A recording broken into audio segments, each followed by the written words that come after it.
Bonjour et bienvenue à Timothée 101. Mon nom est Jean-Philippe et aujourd'hui, on va regarder comment démarrer une scie à chaîne de marque Husqvarna.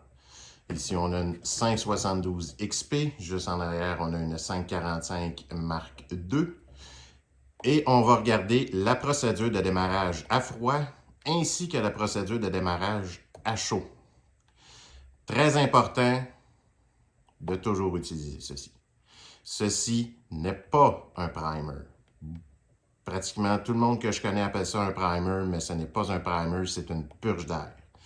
Lorsqu'on appuie sur la purge d'air, on amène de l'essence fraîche du carburateur, du réservoir d'essence, pardon, par les lignes qui vont jusque dans le carburateur, vont dans la purge d'air et retournent dans le réservoir.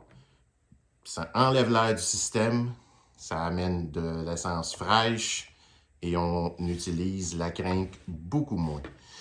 Toutes les scies de marque Husqvarna, disons presque les dernières 10 ans, ont ce nouveau style de bouton à 3 positions. 1, 2, 3. Beaucoup de gens sont confus, on va regarder ça de façon très simple. Et également, la procédure de démarrage à chaud, on va se servir de la purge d'air également. Petite pause ici pour rappeler que même si Husqvarna suggère d'appuyer au moins 6 fois, même si vous appuyez 100 fois, il n'y a aucun danger de noyer le moteur puisque l'essence ne s'en va pas dans le moteur, mais le surplus retourne dans le réservoir.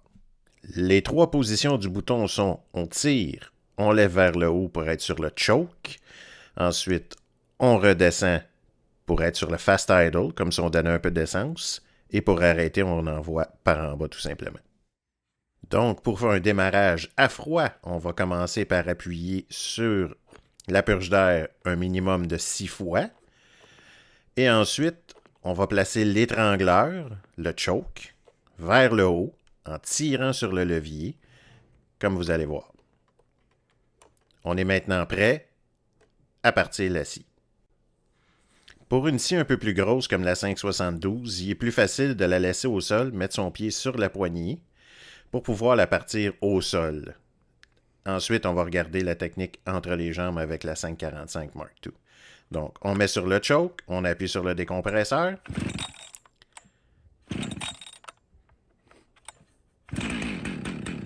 La scie a fait son effort. On peut maintenant descendre le bouton en position fast idle, comme si on y donnait de l'essence.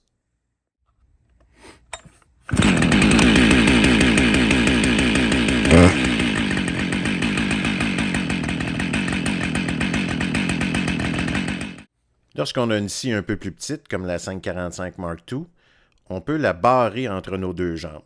Donc, même procédure de démarrage à froid. On met sur l'étrangleur, on met le frein et on va tirer fermement jusqu'à temps que la scie fasse son effort pour partir. Maintenant que la scie a fait son effort, on descend le bouton par en bas. On enlève le frein. On peut la laisser réchauffer un peu.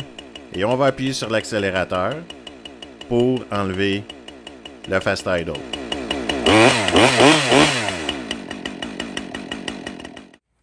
Maintenant, pour le démarrage à chaud, on va quand même appuyer un minimum de 6 fois sur la purge d'air. On va envoyer le levier par en haut, mais on va le redescendre immédiatement à la position fast idle. On met le frein et c'est parti. Il est vraiment important de ne jamais faire ce qu'on appelle un drop start avec une scie à chaîne parce que non seulement c'est très dangereux, mais en plus, vous allez endommager votre scie. Donc, j'espère que cette vidéo vous aura été utile. Et en attendant le prochain, je vous dis à bientôt.